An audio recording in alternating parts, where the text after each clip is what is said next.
Maraming salamat po sa pagtangkilik ng ating video. Hinihikayat ko po kayong mag-like and subscribe para ma-update kayo sa susunod na nakabanata. Tara at umpisahan na natin. Kakataong ito, nakita rin ni Fernando ang dalawang lalaki nang tumingin siya sa direksyon kung saan nakaturo ang bodyguard.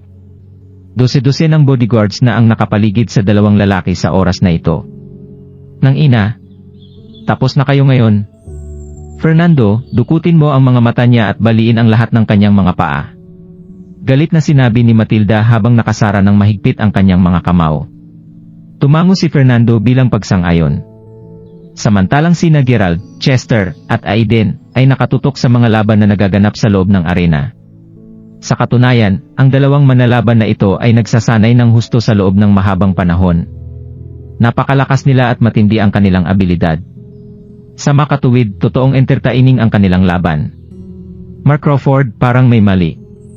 Sa tingin ko ay papunta sa atin ang mga bodyguard na iyon. At saka, nakita ko rin ang babae na nakita natin kahapon. Sabi ni Chester habang umiinom ng juice at nakatutok ang kanyang mga mata sa away na nagaganap sa arena. Ma'am, kanina ko pa ito napapansin. Nakita kong may nakabantay sa atin pagkapasok natin sa banquet. Mukhang matigas ang ulo ng young lady ng pamilyang Sam. Sabi ni Gerald habang pilit na nakangiti.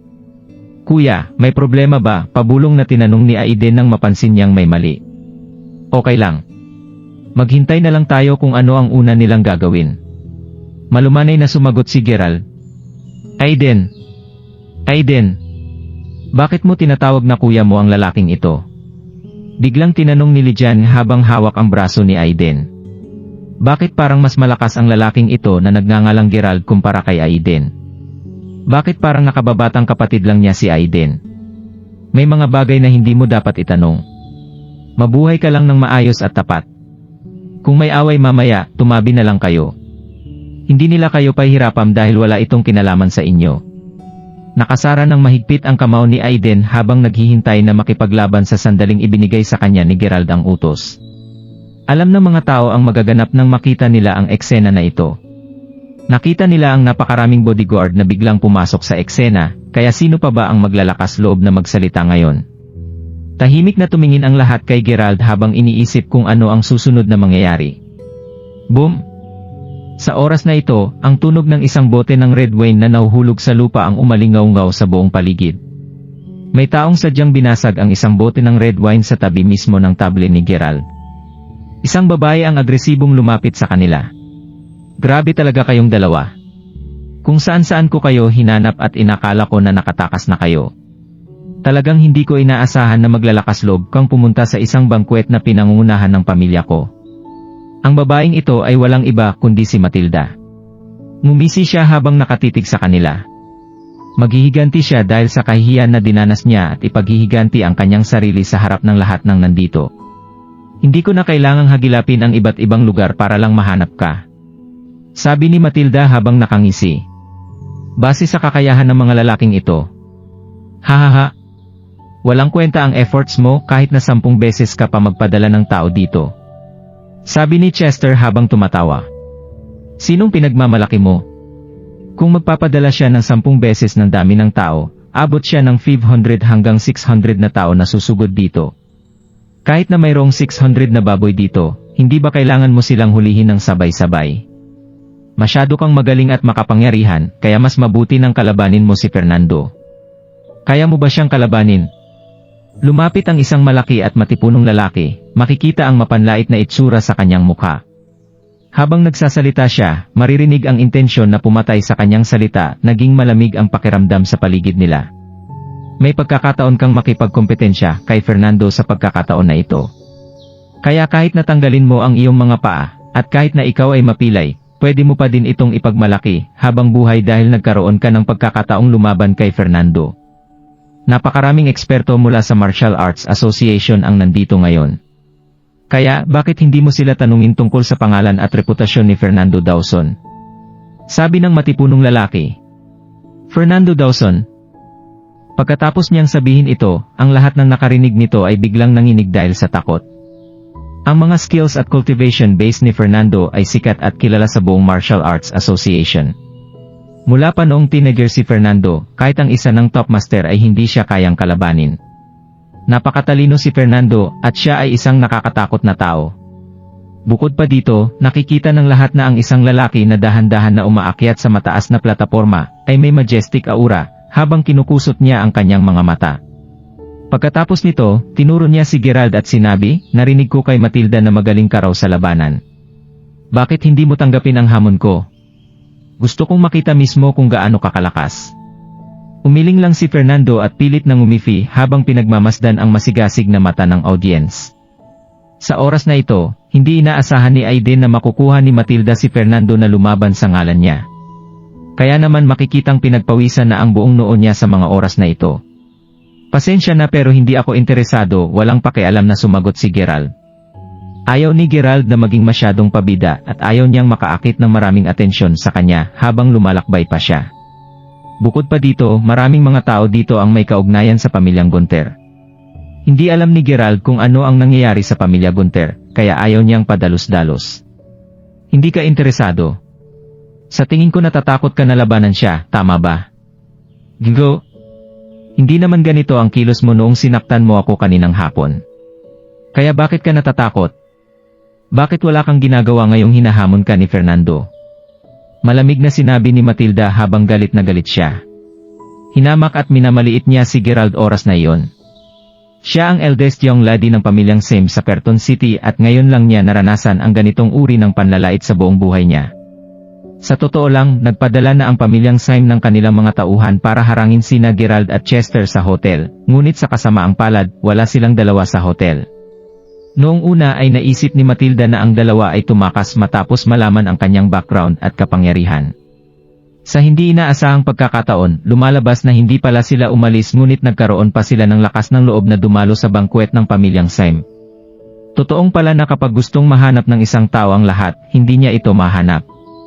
Gayunpaman, madali nilang mahanap ang bagay o tao na hinahanap nila kapag hindi nila ito hinahanap. Sa pagkakataong ito, siguradong kailangan niyang turuan ng leksyon ang dalawang lalaking ito para mawala ang lahat ng galit at hinanakit na nasa puso niya. "Ano? Ikaw Crawford ka, talagang malakas ang loob mong talikuran ang hamon ni Fernando. Hindi mo man lang siya binibigyan ng kahit anong respeto. Hinahayaan ka ni Fernando na maging kalaban niya. Bukod pa dito, magiging pinakamalaking karangalan mo na matalo ni Fernando. Talaga bang malakas ang loob mong tanggihan siya?" Sa pagkakataong ito, humakbang ang malaki at matipunong lalaki sa tabi ni Fernando bago siya lumapit kay Gerald. Yuno Liller ang pangalan niya. Pinakilala siya saglit ni Aiden at tila isa siya sa mga pangunahing tauhan sa kanilang training team.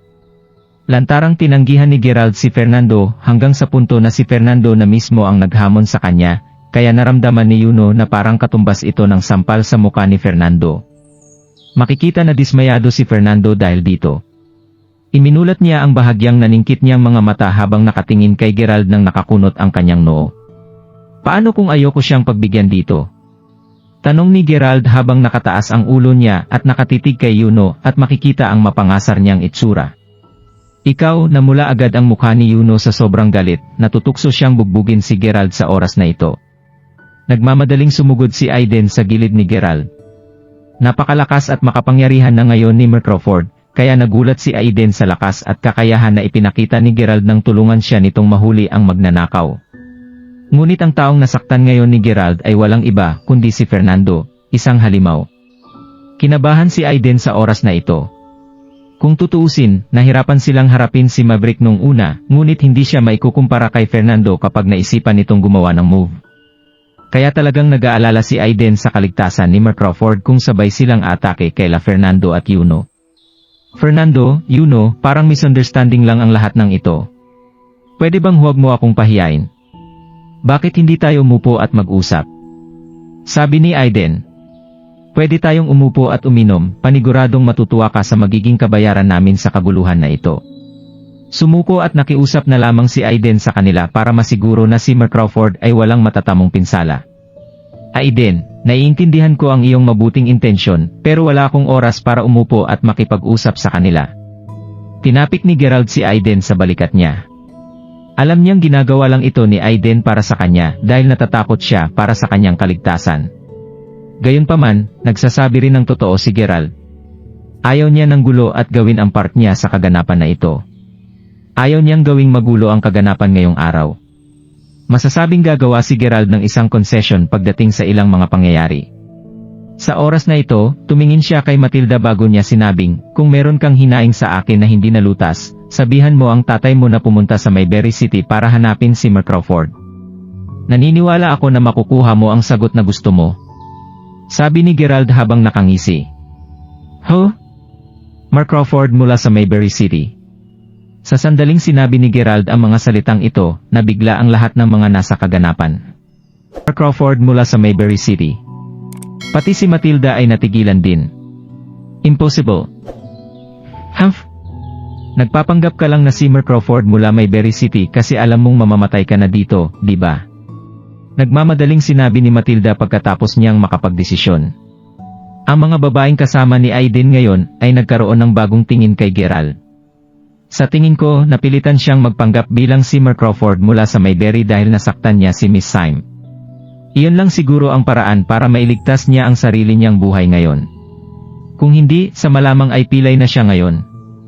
Napakaraming talakayan ang nagaganap sa oras na ito. Habang paalis na si Gerald, si Yuno ang nanguna sa paglalakad at tumayo siya sa mataas na plataporma habang nakatingin siya ng masama kay Gerald. Bata! Kung lalaban ka ngayon, sisiguraduhin kong tatalsik ang mga dugo mo sa buong lugar. Malamig na sumigaw si Yuno.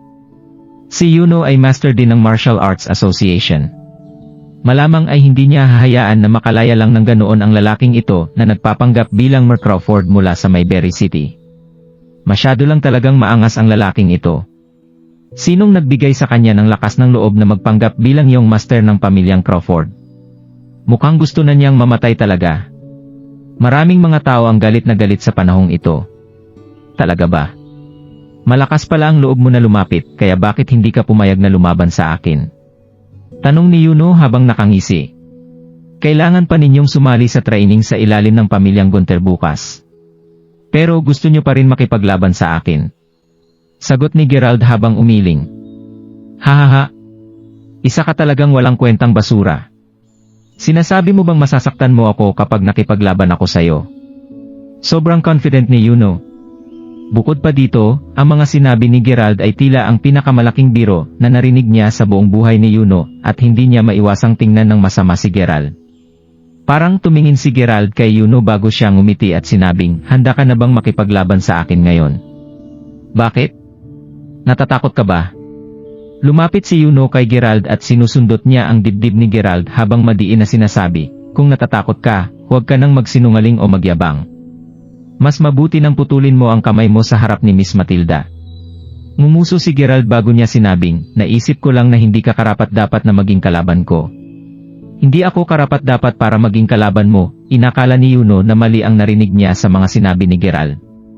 Lumingon siya bago siya sumigaw sa mga taong nakapaligid sa kanya. Iniisip ng batang ito na hindi ako karapat-dapat na maging kalaban niya. Nakakatawa, di ba? Sa sandaling sinabi ni Yuno ang mga salitang ito, nagkaroon ng matinding kaguluhan. Ang lakas ng loob niyang sabihin na hindi karapat-dapat si Yuno na maging kalaban niya. Hahaha. Siguradong baliw talaga ang lalaking ito na nagpapanggap na si Mark Crawford. Si Yuno ang pangalawa sa pinakamahusay na fighter sa younger generation ng Martial Arts Association. Bukod kay Fernando, sinong tao ang may lakas ng loob na sabihin matatalo niya si Yuno? Aba, ewan ko. Baka siya ay isang martial arts master talaga. Hahaha. Nakita ng mga manonood sa labas na may gaganapin na magandang pangyayari, kaya dali-dali nilang ibinaba ang lahat at lumapit para makiisa sa excitement. Sa totoo lang, maraming tao ang naawa kay Gerald noong una. Kung ikukumpara ang pangangatawan ng dalawa, si Yuno ay mahigit 1.7 meters ang tangkad, habang si Gerald naman ay mahigit 1.7 meters ang tangkad. Sa unang tingin, natural na mas mahina si Gerald kumpara kay Yuno. Dahil dito ay naawa ang lahat kay Gerald. Gayunpaman, sinabi ni Gerald ang mga ito at naramdaman ng lahat na parang nagmamayabang lamang siya. Una, sinaktan niya ang eldest young lady ng pamilyang Sim at ngayon ay padalos-dalos pa siya sa kanyang mga salita. Hindi niya talaga alam kung ano ang makakabuti para sa sarili niya. Sobrang kaba din ang nararamdaman ni Aiden sa mga oras na ito. Ang mga taong ito ay mga kilalang elite sa lugar na ito. Tara, hintayin mo lang kung paano kita patutumbahin. Sabi ni Yuno habang pinapakita niya ang kanyang kamao para takutin si Gerald. Pagkatapos nito, iniunat niya ang kanyang leg at iginalaw ng saglit ang kanyang mga kamay at paa.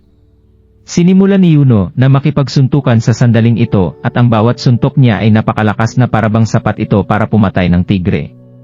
Sa hindi inaasahang pagkakataon, napabuntong hininga si Gerald nang sinabi niya, "Impractical ang mga binabato mong mga suntok at ginagamitan mo lang ito ng fancy footwork."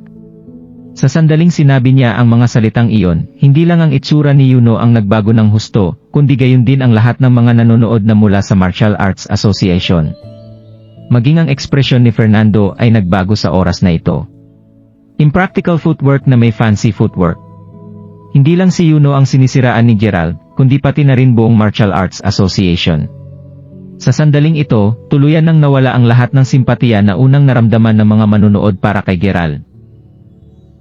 Importante para sa kahit sinong tao na magkaroon ng self-awareness. Hindi naging maingat si Gerald sa kanyang mga salita ngayon, kaya talagang bumaba ang tingin sa kanya ng maraming tao. Simulan ang laban. Turuan mo siya ng leksyon. May sumigaw mula sa gitna ng mga manunood. Mukhang gusto mo nang mamatay. Galit na sumigaw si Yuno bago siya sumugod kay Gerald. Ang skills ni Yuno ay talagang napakatalas kumpara sa isang ordinaryong tao. Kahit pa ito ay isang flying kick o isang side kick, lahat ng kanyang mga galaw ay napakasimple ngunit masyadong malakas. Kung tamaan niya ang isang tao ng direkta sa kanyang ulo, ang taong iyon ay paniguradong makukumatos. Mabilis na nagtago at umiwas ang mga tao dahil natatakot sila na masaktan sila ni Yuno. Gayunpaman, kalmadong ipinasok ni Gerald ang kanyang mga kamay sa kanyang mga bulsa habang ilang beses niyang iniiwasan ang maraming flying kicks at side kicks ni Yuno. Nakita ni Gerald na todo ang mga atake ni Yuno, kaya hindi niya napigilang umungol ng konti bago niya itinaas ang kanyang paa na parabang inaangat niya ang higanteng axe. Tinaas ni Yuno ang kanyang kamay dahil sa gulat habang kusa niyang ipinatong ang mga kamay sa harapan niya. Gayunpaman, lumipad siya palabas ng ring at napaluhod sa lupa matapos siyang sipain ni Gerald. Mabuti na lang at may malambot na cushioning sa lupa. Kung hindi, paniguradong mananatiling nakahiga si Yuno sa hospital bed sa loob ng kalahating taon. Nanalo siya. Gulat na gulat ang lahat ng nasa gilid. Maging si Aiden ay gulat na muntikan nang lumabas ang kanyang mga mata sa eye socket. Inakala niya noong na matatalo ni Yuno si Gerald. Alam niya na may malakas na abilidad si Gerald, ngunit si Yuno ay tumanggap at sumailalim sa special martial arts training mula sa murang edad, hindi siya katulad ng ibang ordinaryong tao. Talaga bang natalo ni Gerald si Yuno sa isang sipa lang? Masyado yatang mahina si Yuno. Hindi niya kayang labanan ang batang iyon. Mukhang hindi naman siya nagyayabang. Talagang malakas pala siya. Nagpatuloy ang usapan sa crowd ng mga tao, at ang ilan sa kanila ay nakatingin kay Gerald sa ibang liwanag ngayon. Akala ng lahat noong una ay magaling lang siyang magyabang at mangprovoke sa iba. Gayunpaman, madali niyang tinalo si Yuno at mapapatunayan lamang nito na siya ay talagang makapangyarihan at mahusay.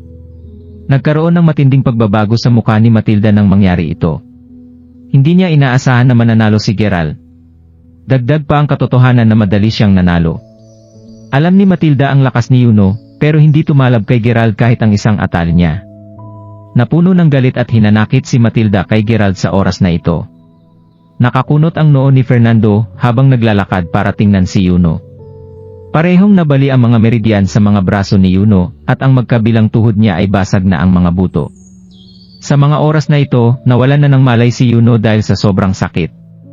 Lumingon si Fernando at tumingin kay Gerald habang sinasabing, "Skillful ka pero hindi ka dapat nagbigay ng matinding atake sa kanya. Dito mo tinapos ang kanyang martial arts journey. Hindi na lang si Matilda ang kinalaban mo ngayon. Kalimutan na natin ang katotohanan na siya ang naunang nagprovoke sa akin at sabihin na nating tumama sa akin ang sipa niya. Ano kaya ang nangyari sa akin?" Mahinang tinanong ni Gerald. Kumunot muli ang noo ni Fernando. Magkakaroon ng damagi sa isang tao kapag dumirekta ang sipa sa ulo ng isang tao. Si Yuno ay may taas na 1.7 metro at tumitimbang siya ng higit sa 100 kilos. Kung buong lakas niyang hahampasin ang ulo ng isang tao, kung ordinaryong tao ang kalaban niya, paniguradong malalanta siya ngayon. Sa madaling salita, si Gerald ay naging napakamaawain kay Yuno. Tumayo si Fernando at sinabing, "Mabuti. Tama lang na mamatay ka sa mga kamay ko dahil masyado kang makapangyarihan." Mapanindak na sinabi ni Fernando. Gulat na nakatitig ang mga manonood sa buong pangyayari na ito sa sandaling matapos ang salita ni Fernando. Nabalisa si Fernando nang mapagtanto niyang sila ang bida sa nakakasabik na palabas. "Gusto mo akong kalabanin?" Tanong ni Gerald habang nakapikit ang kanyang mga mata. Naglakas loob pa rin si Fernando na humakbang at hamunin siya ng away kahit na nakita niya kung paano sinipa ni Gerald si Yuno kanina. Lumalabas na hindi pa ipinakita ni Fernando ang kanyang tunay na lakas. "Dapat mong malaman na hindi ko pipigilan ang sarili ko kapag umatake na ako," malumanay na sinabi ni Gerald. "Puffed?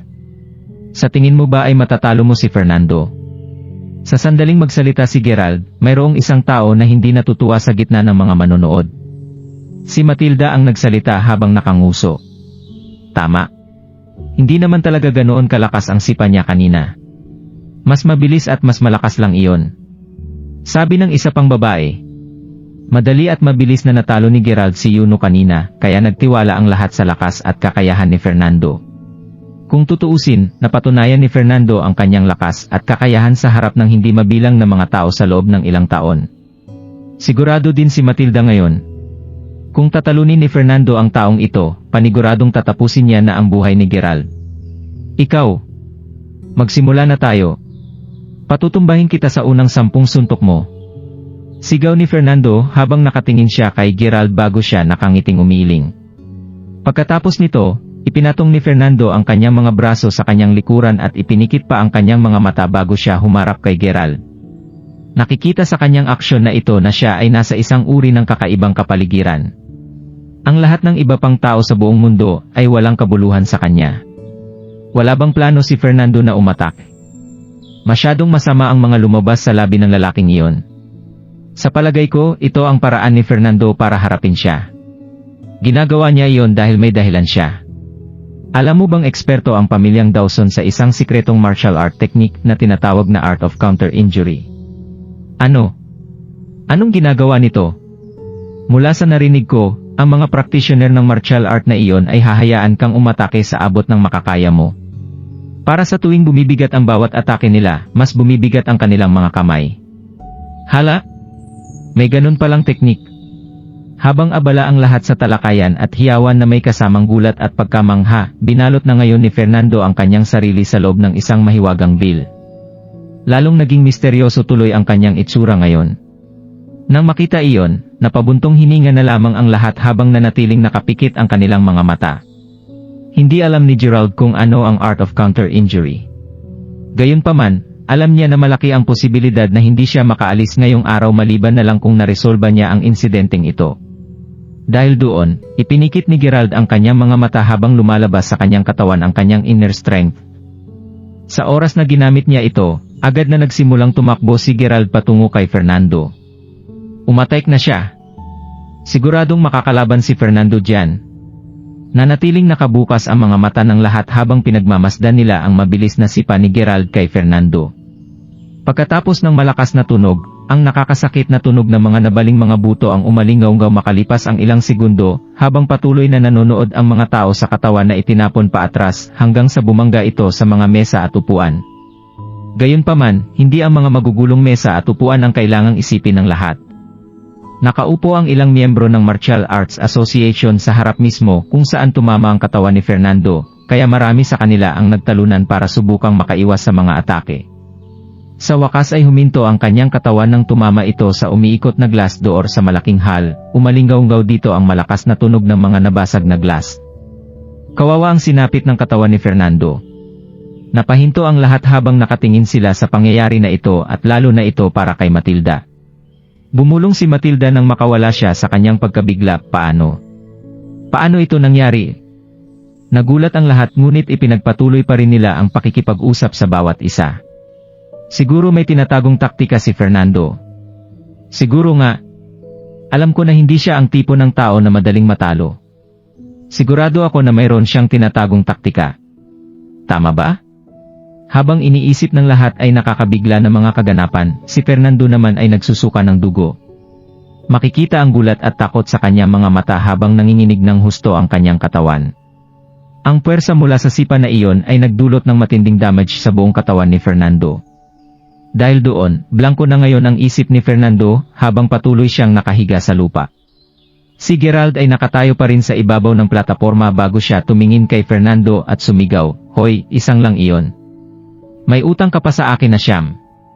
Siguro naman may sapat na lakas ka na ngayon, Fernando. Tumayo ka dyan." Ibubunyag na ba ni Fernando ang kanyang bukod tanging skill? Paniguradong tapos na ang lalaking ito.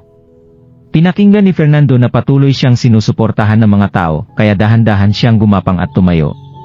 Hirap na hirap siya habang sinusubukan niya itong gawin, ngunit hindi niya napigilan na sumuka ng dugo. Doon napagtanto ng lahat na wala na ang lahat ng lakas niya. Ano? Talaga bang natalo na si Fernando? Sinabi pa niya na matatalo niya ang kanyang kalaban gamit ang 10 suntok. Isang beses lang naman siya umatake.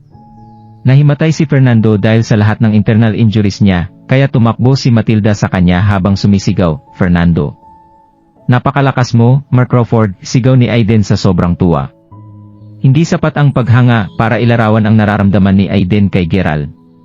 "Wala naman na sigurong pipigil sa akin na umalis, hindi ba?" sagot ni Gerald habang nakatitig sa mga bodyguards, habang tinatapik niya ang balikat ni Aiden. Naramdaman ng mga bodyguard ang malamig na pawis sa kanilang katawan habang nakatingin sila sa malamig na mga mata ni Gerald. "Humph! Tara na," sabi ni Gerald habang siya at ang kanyang grupo ay umalis na. Ang iba pang mula sa pamilyang Semi ay hindi na nangahas sabihin ang kanilang mga gustong sabihin. "Sinabi mo pa kanina na ipapatumba mo si Mark Crawford sa unang 10 attack mo." "Ha?" ngumisi si Chester habang mapanlight siyang nakatingin sa walang malay na lalaki. Nang makalabas sila sa malaking hall, may ilang mga babae na nagsimulang pumalibot kay Gerald at medyo excited sila. Naging kaakit-akit siya sa kanila, kaya ilan sa kanila ay masigasig na tinanong siya tungkol sa ilang bagay para mas makilala siya. "Napakalakas mo, Gerald." "Oo nga.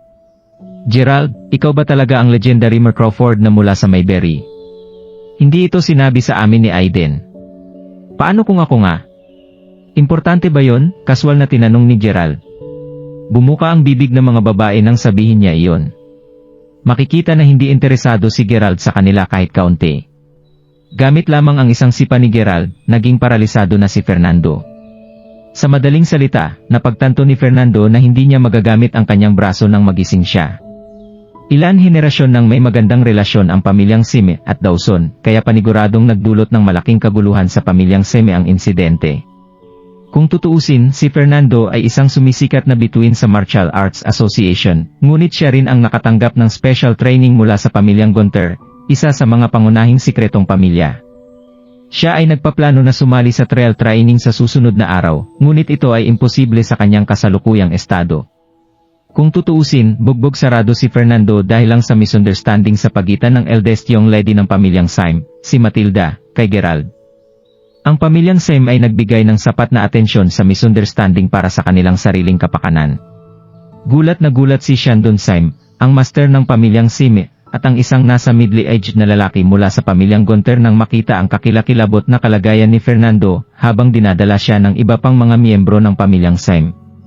Ito ang nag-udyok kay Shandon na tanungin sa kanyang anak kung ano ang nangyari. Ang middle-aged na lalaki ay kakilala ng pamilyang Dawson, kaya alam niyang si Fernando ay isang taong sumailalim sa cut and dried training. Pagkatapos tanungin si Matilda ng kanyang ama, hindi siya nangahas na makaligtaan ang kahit isang detalye sa kanyang kwento. Siniguro pa niyang ipakita sa kanya ang litrato ni Gerald habang buong-buo niyang idinetalye ang lahat ng humantong hanggang sa puntong ito. Pagkatapos niyang masalita, tiningnan ng nasa middle-aged na mula sa pamilyang Gunter ang litrato bago niya pinikit ang kanyang mga mata habang sinasabing, "Hindi ko inasahan na masasaktan mo ang taong tulad niya." "Oh? Kilala mo ba siya, Third Master?" "Siya ba ang mayamang tagapagmana ng Mayberry?" tanong ni Shandon. Ang Third Master ay nagngangalang Shandon Gunter at ang kanyang tungkulin ay ang mamagitan sa komunikasyon sa pagitan ng pamilyang Gunter at sa labas ng mundo. Dahil doon, hindi nakakagulat na medyo malapit siya sa pamilyang Sime. "Nakakita na ako ng mga pictures niya noon at sigurado ako na si Mark Crawford mula sa Mayberry ang taong ito. Hindi mo alam kung gaano kalakas ang kanyang martial arts expertise. Ipapaalam ko sa iyo na ang taong ito, ang nag-iisang tao na tinapos ang buhay ng buong pamilyang Moldel mula sa North, ang pamilyang Long, at maging ang pamilyang Squealer mula sa Salford Province," paliwanag ni Shaun. Nang marinig iyon, nanlaki ang mga mata ni Shandon na parabang lalabas ito sa mga eye socket nito. Napatakip sa bibig si Matilda sa sobrang gulat. Sabay na nagtanong ang mag-ama sa pagkakataon na ito, totoo. Totoo ba talaga? May dahilan ba ako para magsinungaling sa'yo? Paniguradong nandito siya para makita ang pamilyang Gunter. Sa katunayan, may mga alingaw-ngaw na si Lady Gunter, ang master ng pamilyang Gunter, ay hinuhula ang darating sa lalong madaling panahon. Dahil doon, inutusan niya akong salubungin siya sa kanyang pagdating. Nakakahanga ang insight ni Lady Gunter, sagot ni Sean sabay buntong hininga. Ang ibig bang sabihin nito, isa siyang distinguished guest ng pamilyang Gunter, sabi ni Sheldon at maririnig sa boses niya ang takot. Ganoon na nga. Ipapaalam ko sa iyo ngayon kung gaano siya kalakas, pero narinig ko na ang mga tao mula sa Squad of Divine Grimness at Judgment Portal ay nagpadala ng mga mahuhusay na malalaban para habulin siya. Kahit ang pinakamalakas nilang mga followers ay hindi siya napatay. Dahil doon, kailangan kong bigyang diin ang iyong kahinaan sa pag-iisip dahil ikaw ang nanakit sa tao na iyon, sagot ni Sean habang umiiling. Paano ko malalaman na ganoon siya kalakas? Kung alam ko lang hindi ko siya sasaktan noong una palang, takot na sabi ni Matilda. Pero bakit gusto siyang hulihin ng mga mula sa Squad of Divine Grimness at ng Judgment Portal? Hindi lang iyon, pero ang pamilyang Gunter rin, tanong ni Shandon bilang pagtatapos ng kanyang pangungusap. Sabihin na lang natin na may kakaiba siya sa kanya. Basta't makukuha ng isang tao ang espesyal na bagay na iyon, isang malaking sikreto ang paniguradong mabubunyag sa kanila, sagot ni Sean. Isang malaking sikreto, sabi ni Shandon nang biglang nagningning ang kanyang mga mata. Pinag-isipan niya ito ng mabuti, kaya muli siyang tumingala bago bumulong. Gusto din kaya ng pamilyang Gunter na. Natapos ang pangusap ni Shandon nang biglaan nang makita niya si Sean na binigyan siya ng nagbababala na tingin.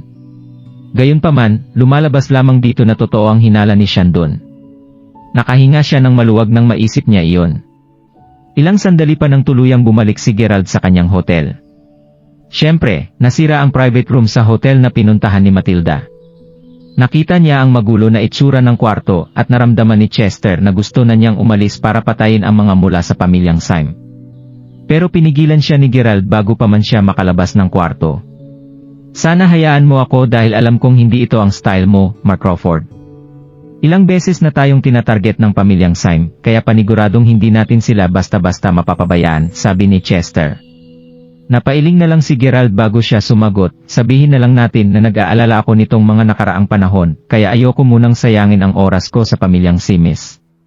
Bago pa makasagot si Chester, napasilip siya sa isang bagay na nakapatong sa mesa sa kwarto. Kinusot niya ang kanyang mga mata at naguguluhan na nagsalita si Chester, Mark Crawford, mukhang may pumasok sa kwarto.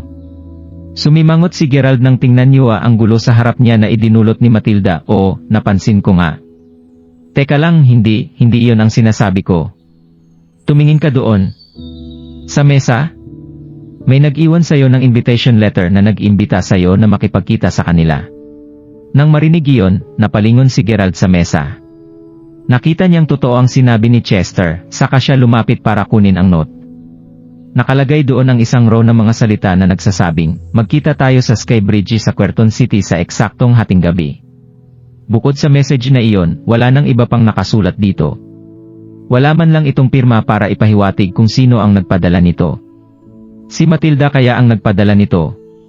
Hindi niya na tayo hinanap noong una pa lang at hindi rin niya tayo inimbitahan, kaya sa malamang ay siya ang naglagay nito dito, sabi ni Chester.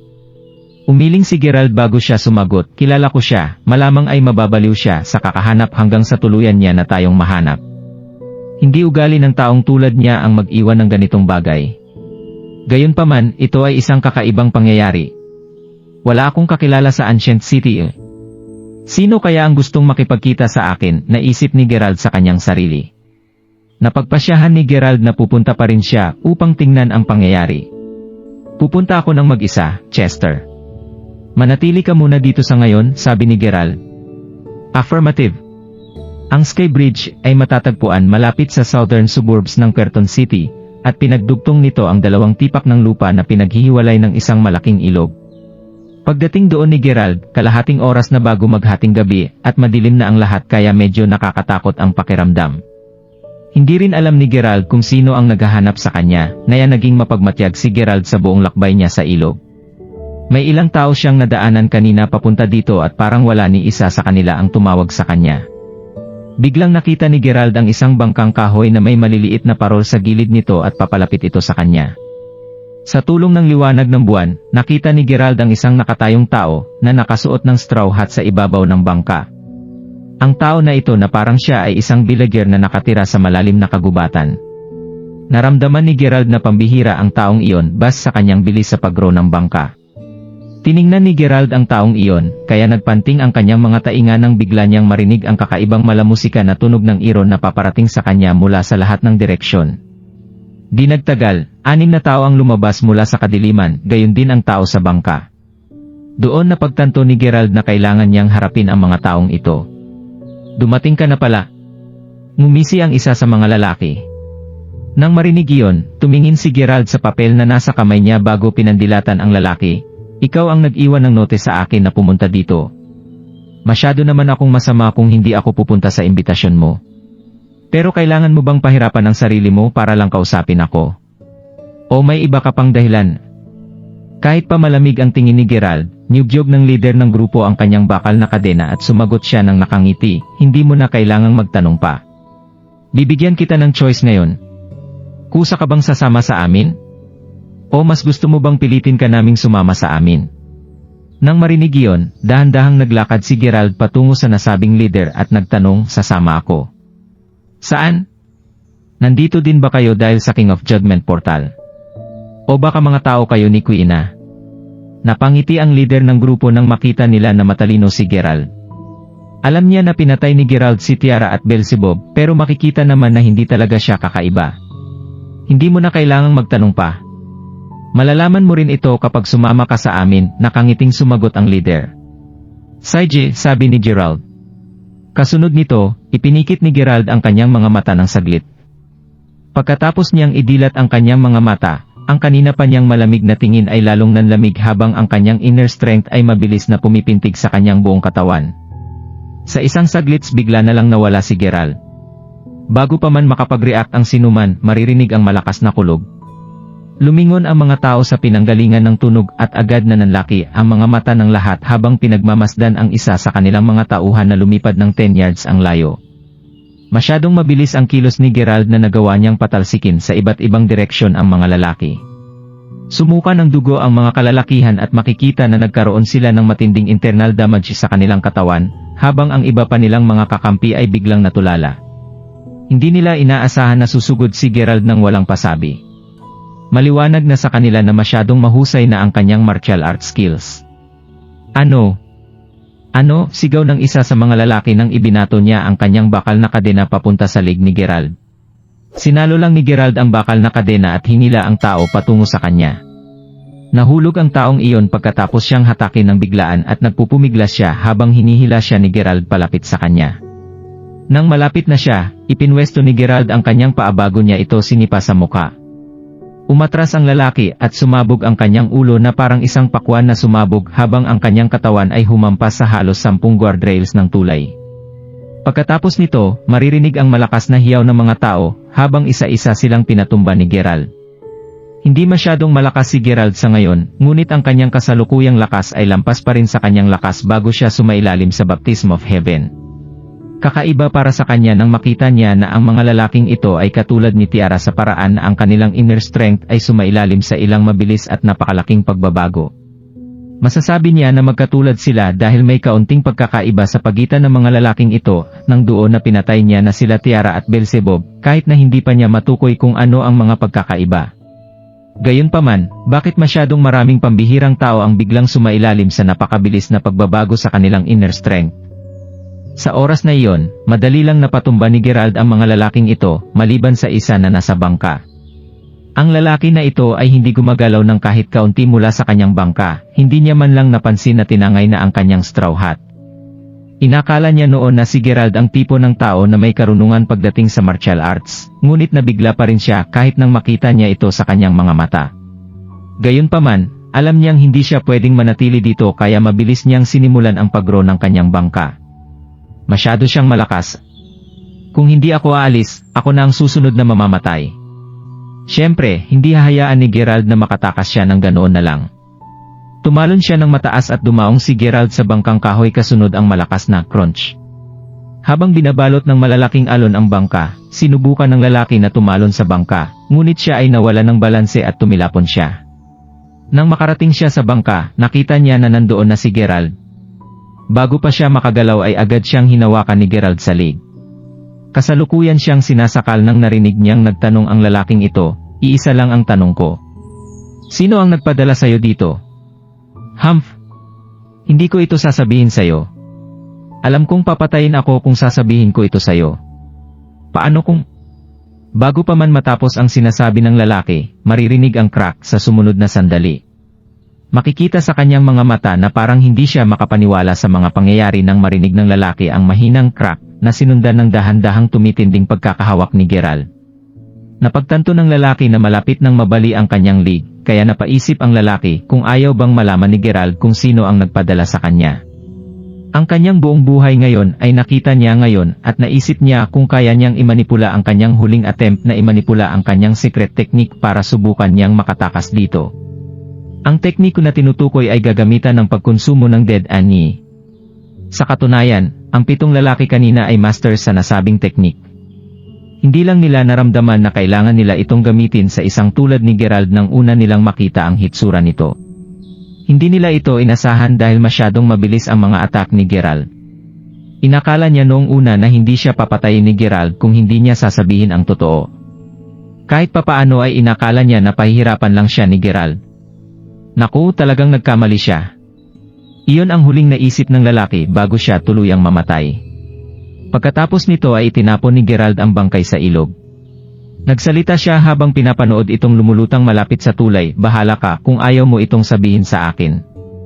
Pagkatapos nito, biglang nanahimik si Gerald habang malalim ang kanyang iniisip.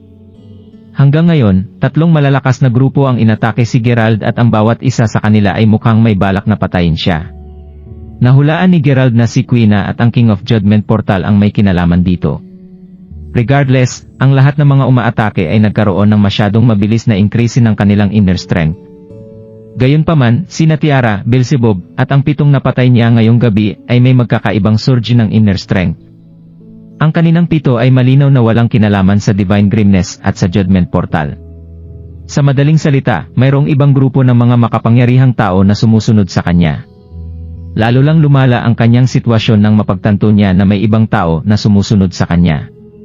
Habang patuloy na nagmumuni-muni si Gerald sa susunod niyang gagawin, bigla niyang nakita sa gilid ng kanyang mga mata ang ilang kakaibang mga petals na umaanod palayo sa isa sa mga bangkay na lumulutang sa ilog.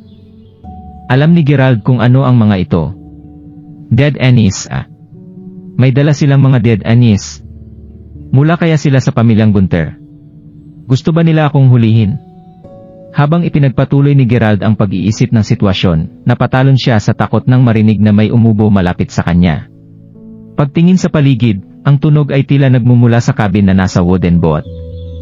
Bay sa boses nito, napagtanto ni Gerald na isa itong babae. Maingat na itinaas ni Gerald ang mga kortina para malaman kung sino ito. Nang mabuksan niya ito, nakita niya na may isang walang malay na babae sa sahig. Malakas ang kutob ni Gerald na nilalamon siya ng Dead Annies base sa kanyang ubo at sa kanyang kasalukuyang mental state. Ngunit hindi iyon ang kinagulat ni Gerald. Natulala si Gerald dahil ang babaeng walang malay ay si Yum. Yum? Siya nga talaga. Hindi pa pala siya patay. Nagkakilala sila noong hinahanap nila ang palasyo ng Hari ng Karagatan. Si Gerald ang nagligtas sa kanya sa maraming pagkakataon bago siya tuluyang mawala. Masyadong nakokonsensya si Gerald dahil nawala si Yum nang mahimatay siya sa entrance ng palasyo. Pagkagising niya, naalala niya ang naramdaman niya na parabang nawala siya sa mundong ibabaw. Inutusan niya pa ang kanyang mga tauhan na hanapin si Yum, kahit napatay o buhay pa siya, sa mga malapit na lugar na nakapalibot sa Hari ng Karagatan. Sa kasamaang palad, nabigo siya sa kanyang paghahanap. Doon pa lang naisip ni Gerald kung may iba nga bang nagligtas kay Yum. Sa bagay, alam niyang hinahanap din nito ang babaeng nakaputi. Hindi niya alam na baka nakita niya na ang babaeng nakaputi. Kahit papaano ay nagkatotoo ang suspetya niya na buhay pa si Yum. Pero bakit siya nandito? Hindi ba parte rin siya ng pamilyang Gunther? Binabalot ng maraming katanungan ang isip ni Gerald habang tinutulungan niya itong magkamalay gamit ang isang secret technique. Dahil sa tulong ni Gerald, naging mas maayos ang pakiramdam ni Yum. Hindi nagtagal, ang mga talukap na mga mata ni Yumi ay nagsimulang bumukas ng unti-unti at pinapakita nito ang kanyang magagandang mata. Agad siyang nagising nang makita niya si Gerald. Gulat na gulat siya, ngunit mabilis siyang yumakap kay Gerald nang makita niya ito. May mga taong naghahanap sa'yo, Gerald. Kailangan mong tumakbo. Dalian mo? Inalalayan siyang tumayo ni Gerald at bigla siyang tumingin sa mga bangkay na nakalutang sa ilog bago siya nagtanong, sila ba ang tinutukoy mo? Nakatitig si Yum sa mga patay na katawan at talagang hindi siya makapaniwala sa eksenang ito, ha? Pinatay mo silang 7. Sabihin mo kung mali ako, pero hindi ba mula sila sa pamilyang Gunter?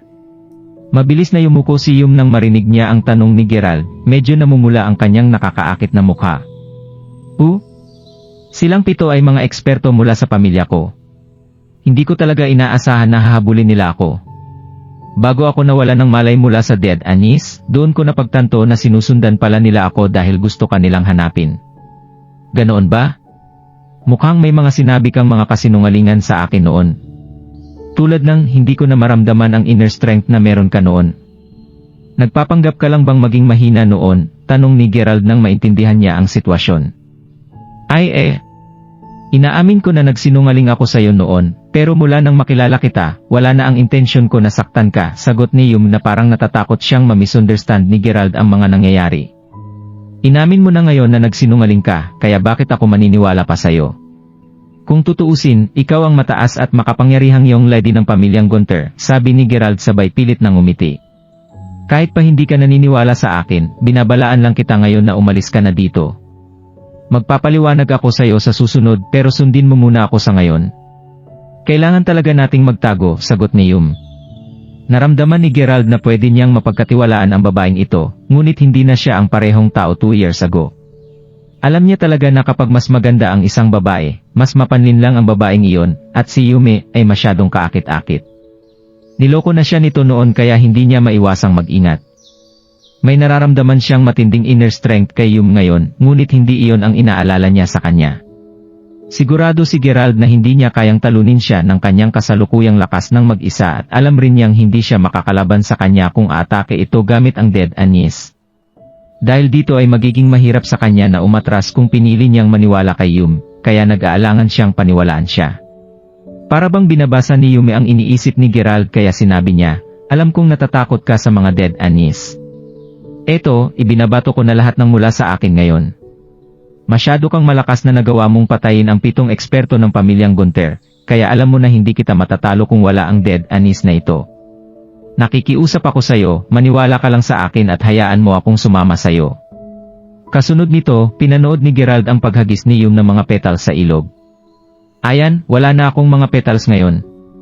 Gusto kong sabihin sa iyo na niyaya kita noon dahil gusto kong magpaliwanag sa iyo. Hindi ko inaasahan na si Lady Gunter ay magpapadala ng mga tauhan niya para i-stalk ako. Hindi Hindi ko talaga sinasadyang saktan ka, Gerald. Paliwanag ni Yumi habang lumuluha ang mga mata niya. Huminto ng saglit si Gerald bago siya huminga ng malalim at sinabing fine. Dahil wala ka ng Dead Anis, kahit papaano ay sigurado ako na papatumbahin kita kapag may ginawa ka. Pagkatapos nito, hinawakan ni Gerald sa balikat si Yum bago siya tumalo ng mataas kasama niya. Nang makarating sila sa dalampasigan, sinabi ni Yum kay Gerald kung saan ang hiding spot niya at siniguro ni Gerald na mahigpit siyang kakapit sa kanya habang mabilis silang pumunta doon.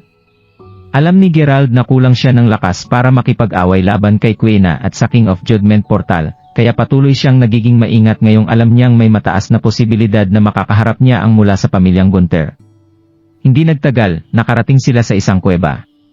Pagpasok nila, nilagyan ng seal ni Gerald ang ilang blood vessel sa katawan ni Yum. Seryoso? Hindi ka pa rin naniniwala na wala akong intensyon na saktan ka, sabi ni Yumi habang humihinga siya ng malalim para subukang pigilan ang kanyang disappointment. Sinasabi ko sa iyo ngayon na hindi ako nagbibigay ng pangalawang pagkakataon sa sinumang sumisira sa tiwala ko. Nangako ka kaya sabihin mo sa akin ang totoo tungkol sa pangyayari. Sabi ni Gerald. Oo, pero bago iyon, hayaan mo akong magtanong sa iyo ng isang bagay. Niligtas mo ako sa maraming pagkakataon at palagi mo akong binabantayan hanggang sa mawala ako. Pinapunta mo pa talaga ang mga tauhan mo upang walang sawang hanapin ako sa loob ng mahigit 1 buwan. Talagang sinabi mo pa sa mga tao doon na magsumbong sa iyo kapag nakita nila ako. Gusto ko lang malaman kung ginawa mo ba lahat iyon para lang makakuha ng mga sagot mula sa akin, o may iba ka pang intensyon, tanong ni Yume habang nakatitig sa kanya habang namumula at lumuluha ang kanyang mga mata. Base sa kanyang paliwanag, alam na ngayon ni Gerald na alam ni Yume ang lahat ng ginawa niya hanggang sa puntong ito. Lumalabas na minamanmanan niya si Gerald mula nang mawala siya. Ang totoo, noong una ay nangako ako na dadalhin ka sa palasyo ng Hari ng Karagatan dahil nag-aalala ako na masyadong delikado para sa'yo na mag-isa kang pumunta doon. Hindi ako magsisinungaling na gusto kong makakuha ng clues sa'yo. Pero pagkatapos mong mawala, talagang napuno ako ng panghihinayang at iyon ang nagtulak sa akin na subukan ang lahat ng paraan para mahanap ka. Sagot ni Gerald. Noong una ay tinutulungan niya lamang si Yume dahil meron siyang makasariling layunin, ngunit nawala ang lahat ng iyon dahil sa kanyang pag-aalala para kay Yume na tatapak siya sa isang hindi kilalang teritoryo. Ito ang dahilan kung bakit siya nangako na isasama siya. Kapag ginawa niya ito, may iwasan niya kahit papaano ang kapahamakan. Kahit pa sinubukan niyang protektahan ang babae, bigla pa rin siyang nawala. Inakala ni Gerald na patay na siya at iyon ang dahilan kung bakit binalot siya ng parehong kalungkutan at pagsisi sa kanyang sarili sa loob ng matagal na panahon. Kung alam niya na mangyayari ang lahat ng ito, sana hindi niya nalang sinubukang alamin ang sikreto ng babae at dalhin ito sa palasyo. Bigla na lang ngumiti si Yume matapos mapakinggan ang kasagutan ni Gerald. Kung tutuusin, alam na niya na ngayon na tinatrato siya ni Gerald bilang isang kaibigan. Meron siyang nararamdaman para kay Gerald, ngunit ito ay dahil iniligtas siya ni Gerald at hindi dahil sa buwisit na marriage stone ni Master Ghost. Naalala niya ang isang pagkakataon na gusto niyang patayin si Gerald, pero sa bandang huli, hindi niya kayang gawin iyon. Kung ginawa niya sana iyon, natural na hindi na makakarating si Gerald sa palasyo ng Hari ng Karagatan. Siyempre, hindi pa siya nahuhulog sa kanya sa puntong iyon. Natagpuan niya ang kanyang sarili na hindi niya magawa ang gawain. Nang mawala siya noon, lihim na binantayan ni Yume si Gerald at doon niya napagtanto na tinuturing siyang kaibigan ng lalaking ito. Hinagilap siya ni Gerald sa buong karagatan, pati ang buong palasyo, para lang mahanap siya. Tumanggi lang siyang sumuko sa paghahanap sa kanya hanggang sa lumipas ang mahigit 1 buwan. Nakita rin niyang nakaupo ito sa tabing dagat buong araw at gabi habang nakatingin lang siya sa dagat buong oras. Sa kalaunan, nakita niyang hinagis ni Gerald ang isang maliit na ornament sa dagat. Ang ornament ay nakuha niya noong nawala si Yume. Doon niya napagtanto kung gaano kalaki ang pagkakasala na naramdaman ni Gerald sa pagkawala niya. Talagang tinuring niya ito bilang kaibigan. Nang makita iyon, nakaramdam si Yume ng kakaibang emosyon sa puso niya. Naramdaman niya na naantig siya kay Gerald. Kung tutuusin, walang sinuman ang nagtrato sa kanya ng ganito tulad ni Gerald. Meron siyang na-realize na isang bagay habang pinapakinggan niya si Gerald. Ang marriage stone ni Master Ghost ay talagang kakaiba at masama. Araw-araw siyang nag-aalala para kay Gerald mula nang mawala siya. Habang iniisip niya ito, lalo siyang nag-aalala at hindi siya mapakali tuwing gabi. Totoo bang magiging malungkot ang love story ko? Na-inlove na ba talaga ako sa taong hinding-hindi ako mamahalin pabalik? Kahit na ganoon ang mangyayari, nanumpa si Gerald sa kanyang sarili na hindi siya magsisinungaling kay Gerald sa pangalawang pagkakataon. Dahil doon ay huminga siya ng malalim bago niya sinabing, "Fine, sasabihin ko sa iyo ang totoo. Sasabihin ko sa iyo ang lahat ng alam ko, pero pagkatapos nito, tapos na rin ang pagkakaibigan natin, okay? Hindi na talaga tayo pwedeng maging magkaibigan." Humph! Kung nagustuhan mo ang mga ganitong video, huwag mong kalimutan mag-like and subscribe. Panoorin mo na rin ang mga naunang kabanata para lalong maubos ang oras mo.